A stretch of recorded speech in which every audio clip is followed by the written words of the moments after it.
mujer vio una niña idéntica a ella y cuando le habló, no pudo creer lo que le confesó. Una mujer iba caminando por la calle de un pueblo cuando empezó a sentirse un poco mareada. Tuvo que tomar asiento en una banca para poder tomar un poco de aire y no desplomarse al suelo. La mujer sentada comenzó a abanicarse para poder respirar un poco mejor, cuando de pronto notó que al lado suyo había una niña. Pero no era cualquier niña, era una niña que parecía hecha a su imagen y semejanza, era completamente idéntica a ella. La mujer, aterrada por lo que estaba viendo, soltó un grito muy escalofriante. Por un momento creyó que estaba alucinando y algo malo debía estar pasándole.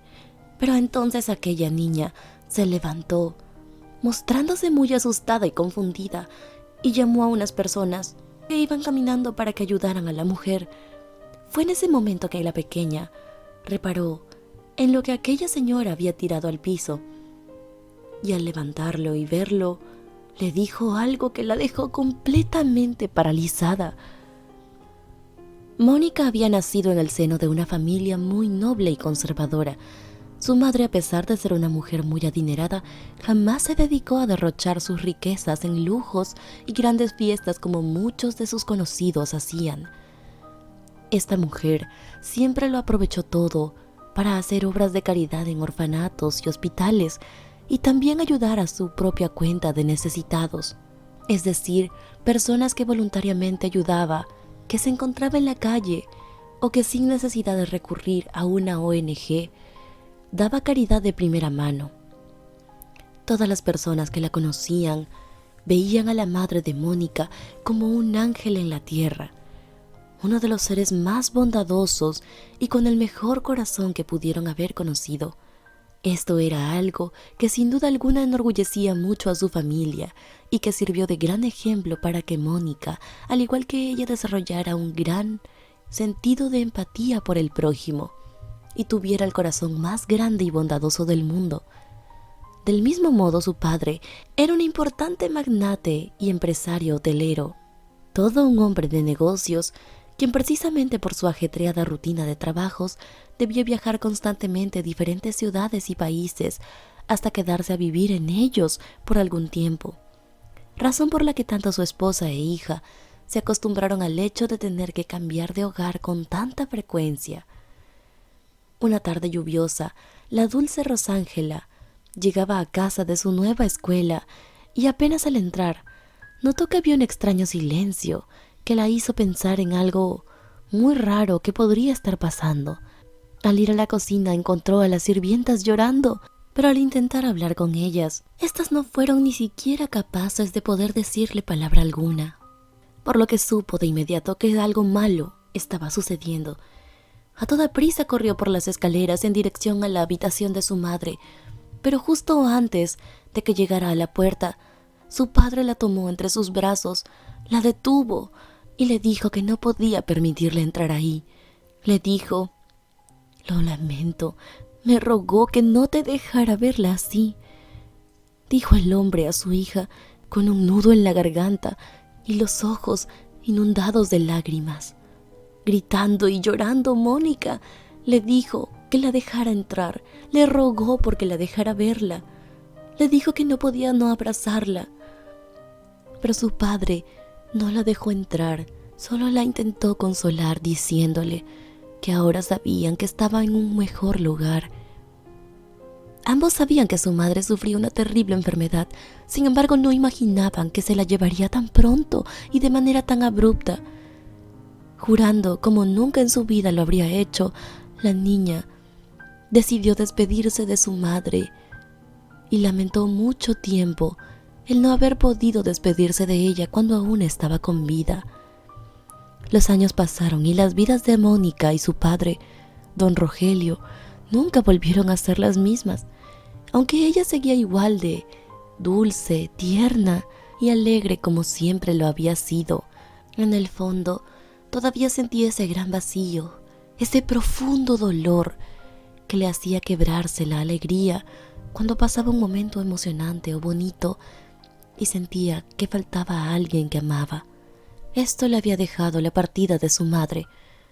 Su padre, para olvidar aquel trágico adiós, desde aquel tormentoso episodio, se refugió mucho en su trabajo. Se dedicó de lleno a ello y siempre estaba ocupado en reuniones y viajes que lo mantenían alejado de su hogar. Tristemente, también lo mantenían alejado de su hija.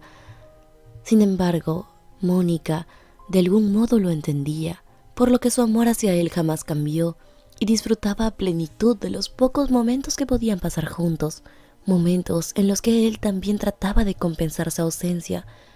La llevaba a comer, a pasear, o se quedaban todo el día charlando, caminando por el jardín de la casa o haciendo sus actividades favoritas. La avanzada edad de don Rogelio ya era más que evidente tras unos largos años, por lo que en repetidas ocasiones su hija le había insistido en que ya dejara de trabajar y se dedicara a disfrutar de su vejez, pues ella muy bien podía hacerse cargo de todas las empresas y cuidar de él al mismo tiempo. Pero él solo sonreía y negaba con la cabeza. Era como si, a pesar de haber pasado tanto tiempo, su único deseo y voluntad fuese seguir trabajando para estar lejos de su hogar. No obstante, no pasaron muchos meses cuando su salud se deterioró. La muerte comenzó a asomarse y a acechar sin clemencia, hasta que una noche, en la que el pobre don Rogelio sollozaba quejándose de dolor, pidió a su hija que se quedara con él en su habitación, y así partió de este mundo, yéndose en paz junto a una de las personas que más había amado durante toda su vida. Pero poco antes de partir, casi sin aliento, le pidió que sacara un sobre que hacía mucho guardaba bajo llave en una gaveta de su mesa de noche. Dentro de este solo habían varias fotografías, un hombre que jamás se había visto en su vida, y las copias de unos boletos de avión a nombre de su padre, que aunque eran de años distintos, siempre indicaban el mismo destino. Mónica no entendía nada, pero cuando intentó preguntarle a su padre de quién se trataba todo eso, este dio su último respiro y cayó en el sueño eterno. Poco después del funeral, el abogado de la familia llamó a Mónica y le explicó que no podrían dar lectura del testamento y hacer repartición de los bienes hasta que no estuvieran todos los presentes mencionados en el documento en el mismo lugar. Muy confundida, esta le recalcó que ella era hija única y su padre no tenía más familiares que siguieran con vida. El abogado se disculpó, pero le dijo que esa era la última voluntad de don Rogelio. Le dijo, además, que también ella sabría cómo encontrar a los demás integrantes de la lista. Con la cabeza hecha un nudo, Mónica se quedó sentada totalmente inmóvil, observando el sobre que su padre le había dejado, sin siquiera saber qué hacer al respecto. No tenía más indicios que lo que había en ese sobre, y en sus cuentas el dinero que tenía lo había donado apenas unas semanas antes a una obra de caridad, sin saber qué hacer y sin saber que todo esto iba a pasarle. Debía buscar a ese nombre que se encontraba en ese sobre, ya que estaba segura de que algo tendría que ver con todo lo que estaba ocurriendo. La única pista que tenía eran los boletos de avión de su padre. Sin duda, debía vivir en esa ciudad aquella persona, pues su padre solía frecuentar aquel lugar con mucha regularidad. Mónica empacó sus maletas, pero cuando fue hasta el aeropuerto, su tarjeta fue rechazada. Al parecer tenía incluso menos dinero del que se pensaba. Viajar en autobús iba a ser muy agotador y además también sería costoso, pues tendría que pasar algunos días en otras ciudades y gastar en comida y alojamientos. Contrariada por una manera tan radical en la que había cambiado toda su vida, Mónica lo pensó durante meses hasta que un día, consciente de que si no hacía algo, las empresas de su padre, a las cuales él había dedicado toda su vida, acabarían quedándose en la ruina. Entonces Mónica decidió tomar una mochila y aventurarse en aquella búsqueda a todo riesgo. Durante su viaje contempló hermosos paisajes, pues como ya lo dije, se fue de mochilera. Pero no todo fue pura belleza, pues debido a la falta de dinero que tenía, a veces tuvo que pasar hambre, sed y hasta caminar por horas por peligrosos caminos que jamás había imaginado que tendría que atravesar. Hasta que por fin, luego de casi 13 meses, llegó a aquel destino sin tener idea alguna de por dónde empezar a buscar. Tras largas horas mostrando a cada persona que veía las fotos del misterioso caballero que aparecía en ellas, sin que nadie supiera decirle quién era o dónde encontrarlo, Mónica estaba tan agotada que ya no podía más. Empezaba a darle vueltas la cabeza, se sentía muy mareada y tenía la terrible sensación de que estaba a punto de desmayarse.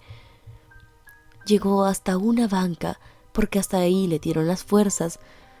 Se sentó para descansar, porque sabía que de lo contrario se desmayaría por agotamiento.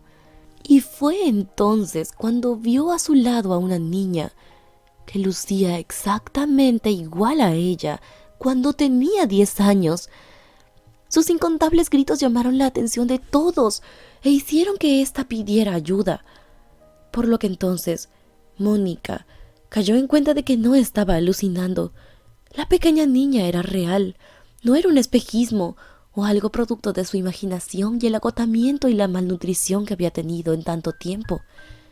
La pequeña era real. Le preguntó por qué tenía fotos de su padre. Entonces Mónica comprendió que aquellas fotos que habían caído del hombre misterioso en ellas resultaban ser las fotografías de su padre, del padre de la niña. Al escuchar esas palabras, Mónica quedó boquiabierta y tuvo que tomarse unos minutos antes de poder siquiera moverse. Tras calmarse y salir del terrible estado de shock, le pidió a la niña si podía llevarlo con él. La pequeña asintió con la cabeza. Mónica no pudo evitar entrar en llantos cuando, al entrar a la habitación de un pequeño hospital, encontró ahí al padre de la niña. Sin duda lo pudo reconocer porque era el hombre de las fotografías. Estaba en un delicado estado de salud a causa de un accidente laboral en el que había acabado siendo perforado en uno de sus intestinos. Y aunque allí estaban haciendo todo lo posible para mantenerlo con vida, necesitaba hacerse una operación que solo la realizaban en hospitales que eran muy reconocidos a nivel mundial, y dados los escasos recursos que tenían, no podían pagar algo así. Le bastó con mirarlo para entender todo. Rosángela le preguntó a la niña el nombre completo de su padre y la edad que tenía. Ambos llevaban el mismo apellido y ella era exactamente 7 años mayor que él, lo que coincidía con el periodo de tiempo en el que su padre había comenzado a ausentarse de la casa por largas temporadas. Fue entonces cuando Mónica se le acercó y le dijo: «Sé que nunca nos hemos visto, pero yo soy tu hermana y te prometo que todo va a estar bien». Sostuvo la mano de su hermano con dulzura y entonces buscó un teléfono para marcarle al abogado y decirle que ya había encontrado el resto de su familia. Gracias a ese encuentro casi milagroso que les permitió recibir su herencia, Mónica pudo asegurarse de que la vida de su hermano fuera salvada y acompañarlo a él y a su sobrina a uno de los mejores hospitales del país. El parecido que ella llevaba con su sobrina era realmente impresionante. Junto con su herencia, el abogado le extendió a ella un sobre donde su padre le explicaba que le había ocultado la existencia de su otra familia porque creyó que ella lo tomaría como una traición a la memoria de su madre y jamás lo perdonaría o lo vería igual. Pero lo cierto fue que ella y su hermano se conectaron desde el primer momento, y luego de que sus problemas económicos y de salud estuvieron resueltos, decidieron formar un equipo y tomar juntos las riendas de las empresas hoteleras de su padre, para sacarlas adelante y con ello poder asegurar un brillante futuro a Emily, la niña que sirvió como gran motivación para padre y tía. Espero que esta historia verdaderamente te haya gustado tanto como a mí. Si te conmovió, no olvides hacerme saber en la sección de comentarios cuál fue la parte que realmente te tocó el corazón. Y si te gustó esta historia tanto como a mí, no olvides dejarnos un me gusta por este video y compártela con tus mejores amigos para que también conozcan esta hermosa historia. Yo soy tu amiga María José Cisneros y espero verte la próxima vez en un video más de nuestro canal, Misterios del Corazón.